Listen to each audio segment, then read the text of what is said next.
Salut à tous, c'est ma première vidéo pour YouTube, donc j'espère qu'elle va vous plaire. Et pour cette première vidéo, on va parler des Ouïghours. C'est un sujet sur lequel je travaille depuis longtemps. Et pour en parler, j'ai appelé Raphaël Glucksmann. Il est ultra suivi sur les réseaux sociaux et c'est un des premiers qui a alerté sur le sort du peuple ouïghour. Bonjour Raphaël Glucksmann, merci d'être avec nous. Bonjour. Vous êtes eurodéputé, essayiste et influenceur. Un petit peu quand même. Disons que j'essaye d'avoir une influence pour mes combats. Ouais. Vous avez combien d'abonnés là sur Instagram? 710 000 ou un peu plus, je sais plus. D'accord, c'est pas mal. Ouais, mais enfin, c'est bien parce que c'est un endroit où on peut porter des causes et imposer des sujets dont les élites politiques ou médiatiques ne voulaient pas spécifiquement parler au départ. Et justement, c'est pour parler des Ouïghours qu'on est là aujourd'hui et qu'on vous a invité. Les Ouïghours, c'est une minorité musulmane, turcophone, qui vit dans le nord-ouest de la Chine et qui subit en ce moment une répression du régime chinois. Et moi, je voulais savoir tout simplement d'abord, on en est où, quelle est la situation des Ouïghours? Les Ouïghours sont toujours parqués dans des camps de concentration. Il y a toujours la stérilisation massive des femmes. Il y a toujours la réduction en esclavage de centaines de milliers d'êtres humains. Il y a toujours la destruction des mosquées, des lieux de mémoire, l'interdiction d'avoir des contacts avec les étrangers, l'interdiction de simplement pratiquer sa religion ou parler sa langue, et l'obligation, par exemple, d'avoir des émissaires du Parti communiste chinois qui s'appellent les cousins, qui viennent chez vous habiter, surveiller vos pratiques, compter le nombre de fois où vous faites la prière, savoir si vous buvez du vin ou mangez du porc. Bref, vous vivez dans une dystopie absolue. Et tout ça, en fait, j'ai l'impression que c'est vraiment... Enfin, on en entend parler depuis peu, en fait. Ça fait pas longtemps qu'on sait tout ça. Quel a été le déclencheur chez vous, en fait? À quel moment vous avez entendu parler des Ouïghours et pourquoi vous portez cette cause?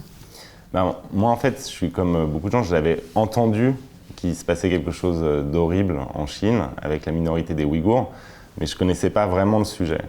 Et au tout début de mon mandat, en 2019, j'ai reçu une délégation de rescapés des camps qui sont venus dans mon bureau, amenés par une ONG italienne, et qui ont commencé à me raconter en fait les camps en Chine et les déportations, les stérilisations, les viols collectifs. Et pendant tout le rendez-vous, j'ai été saisi d'un vertige, pas simplement face à la violence des faits, mais face au décalage incroyable entre la nature du crime, son ampleur, et le silence assourdissant qui régnait en Europe. Et ce vertige-là, il ne m'a pas quitté en fait depuis 2019.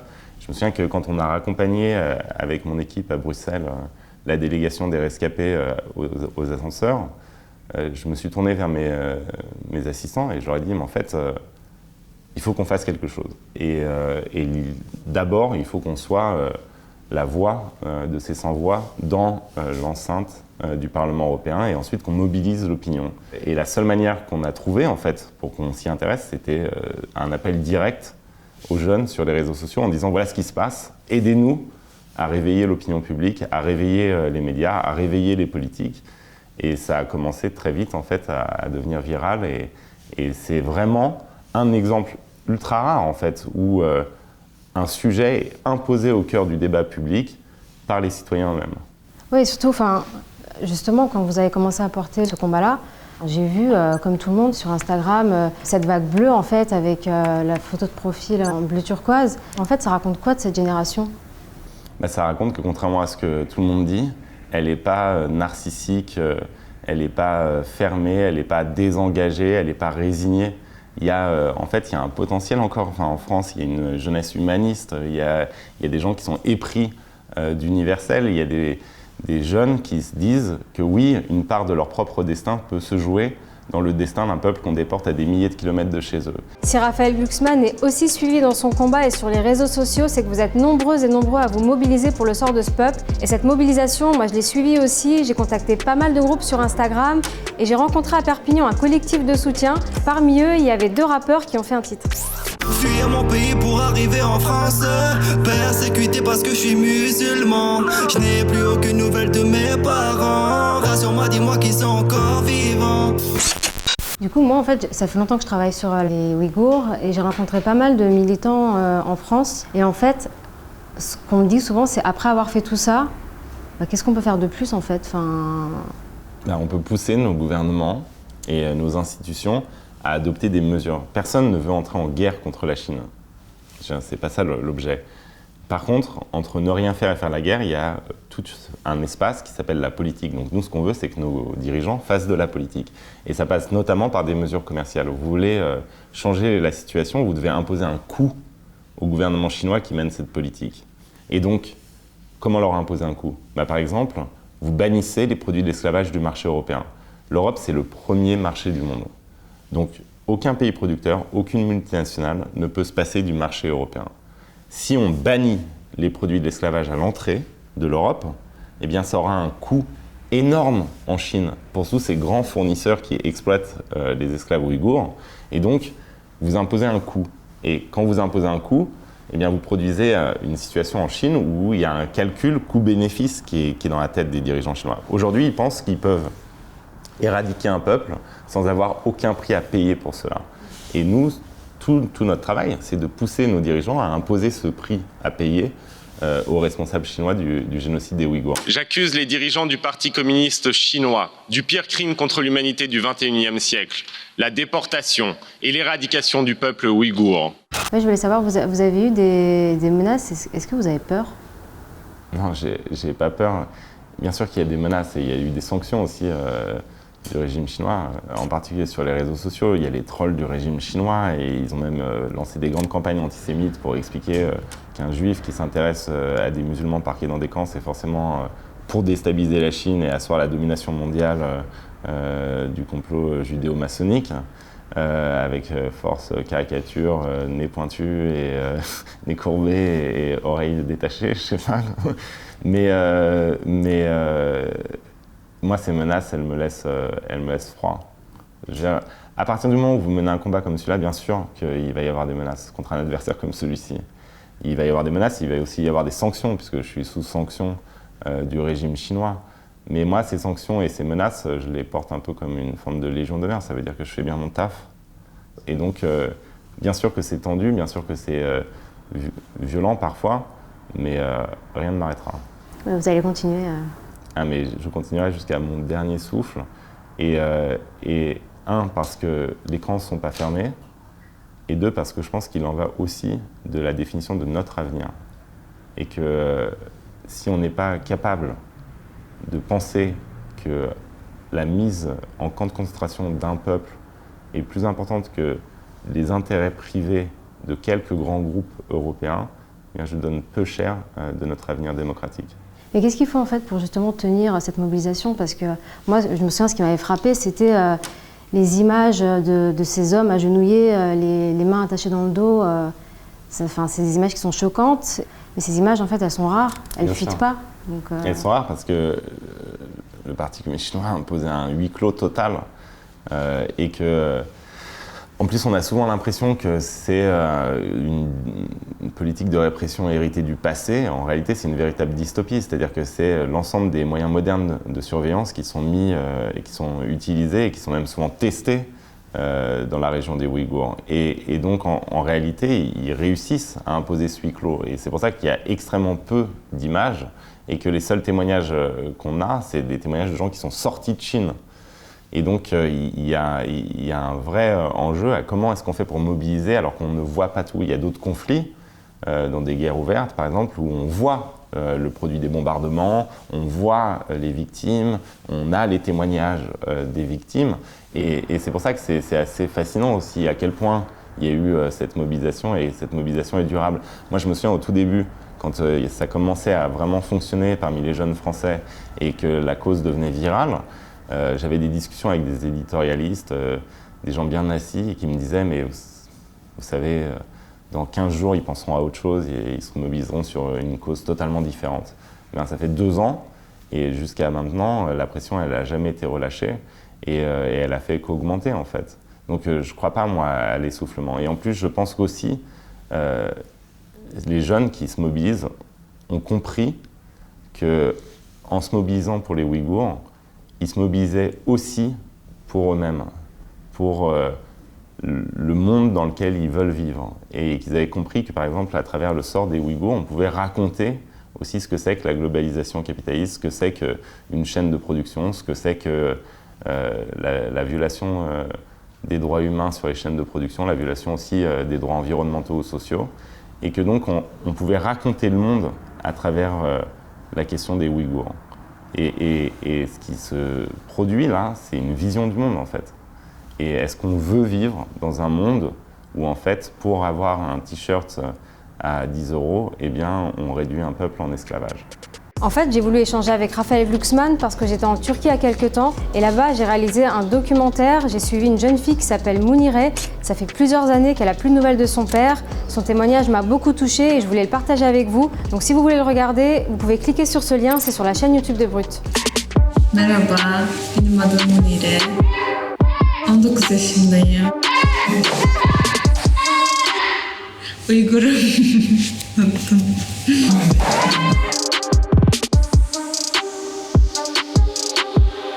Et moi, je voulais vous parler un peu de la situation des Ouïghours en exil, parce que j'ai beaucoup travaillé en Turquie et en fait, j'ai rencontré là-bas un homme, j'ai pas pu le filmer, mais en fait, il m'a comparé son TikTok classique avec des vidéos, des pranks, des blagues, de l'humour, etc. et la version chinoise Douyin de TikTok qu'il a sur son téléphone. Et en fait, sur la version chinoise, il y avait des vidéos de femmes ouïghours qui rigolent, qui dansent, ou alors de femmes ouïghours qui se marient avec des hommes chinois. Et en fait, en voyant ça, j'ai eu le sentiment qu'ils sont vraiment traqués de partout et que la propagande, elle se diffuse même au-delà des frontières. Et en fait, ils sont tranquilles nulle part, quoi. Non, ils sont tranquilles nulle part et ils sont chassés partout. Et moi, un truc qui me révolte, mais que je comprends même pas en fait, c'est comment, par exemple, les autorités françaises peuvent tolérer que l'ambassade de Chine en France, donc chez nous, continue à harceler les Ouïghours, les réfugiés politiques ouïghours en France. Vous avez des coups de téléphone, vous avez des rendez-vous à l'ambassade qui sont imposés, vous avez des menaces exercées sur les familles. Donc en fait, ok, je vois à quel point nos dirigeants, par lâcheté ou par compromission, refusent d'engager un rapport de force avec la Chine sur ce que la Chine fait sur le territoire chinois aux Ouïghours. Mais chez nous, enfin, c'est quoi cette mentalité de serpillière? Je suis désolé. On peut pas accepter qu'un État étranger continue à persécuter ses dissidents sur notre sol sans rien dire. C'est chez nous. On est en France. On est en Europe. De quel droit les officiels chinois continuent leur persécution sur notre sol? Et je pense que là, il y a un problème profond, en fait, dans les structures de l'État en France, mais c'est vrai dans d'autres pays européens, d'accepter qu'on foule à ce point au pied nos principes et notre souveraineté, en fait, sur notre territoire. Et à un moment, il faut mettre l'eau là. Enfin, vous êtes ici chez nous. Enfin, c'est la fameuse phrase. On est chez nous. Enfin, à un moment, il va falloir oser le dire, pas simplement aux enfants d'immigrés, mais il va falloir oser le dire aux dirigeants les plus puissants de la planète. Et moi, ce que je voudrais, c'est qu'on fasse respecter notre souveraineté et que donc on fasse comprendre aux autorités chinoises que en Europe, ce type de comportement est inacceptable et qu'il y aura des conséquences. Et le problème, c'est que jusqu'ici, il n'y a pas de conséquences. Quel genre de conséquences? Déjà, vous virez l'ambassadeur. Enfin, je veux dire, si l'ambassade devient un centre de continuation de la répression des Ouïghours et des dissidents, vous demandez sa révocation. Vous dites, on ne discute plus avec cette ambassade. On ne se comporte pas comme ça chez nous. Vous savez, l'ambassadeur de Chine, il se permet même d'insulter publiquement les chercheurs français qui n'ont pas une vue proche des autorités chinoises ou qui ont une vue trop critique. Ils peuvent les traiter de hyènes, de toute une sorte de mots absolument abjects sur leur compte Twitter. Et ça prouve quoi? Ça prouve qu'en fait, les autorités chinoises, nous méprisent, quoi, et pensent que quoi qu'il arrive, il n'y aura pas de conséquences. Oui, c'est intéressant ce que vous disiez sur les ambassades, etc. Parce que quand je discutais aussi avec les Ouïghours, beaucoup ont leurs passeports qui sont chinois, c'est des passeports chinois, qui arrivent à expiration et ils ne peuvent pas retourner, enfin ils peuvent pas aller à l'ambassade ou au consulat pour les renouveler. Donc ils sont coincés dans des pays sans passeport et en attente de naturalisation, etc. Donc en fait ils sont vraiment, ils sont même prisonniers dans les pays dans lesquels ils sont en exil parce qu'ils ne peuvent pas bouger. Bien sûr. Et c'est... Alors jusqu'ici, en plus, à cela s'ajoutait la solitude et l'incompréhension totale des services de l'État quant à leur situation.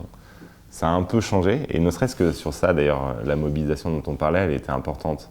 C'est-à-dire que les Ouïghours, aujourd'hui, sont plus traités de la même manière quand ils vont à la rencontre des services de l'État français. Parce qu'en gros, il y a une perception générale qui a évolué, et on sait ce qui se passe.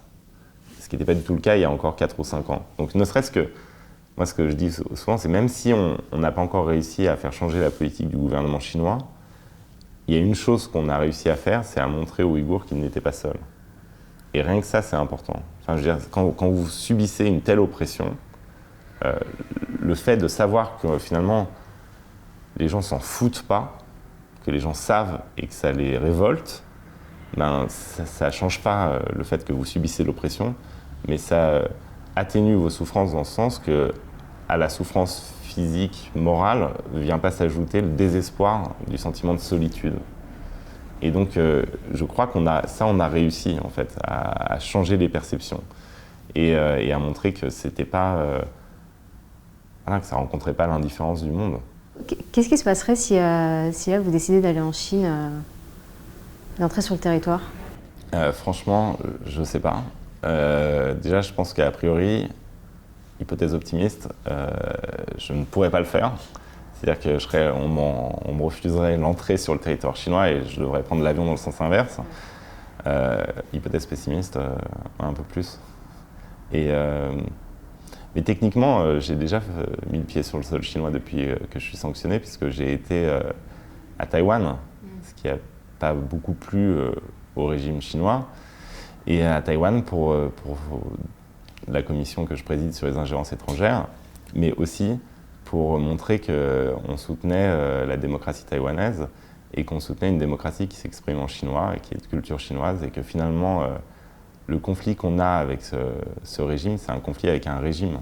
C'est pas un conflit avec la Chine.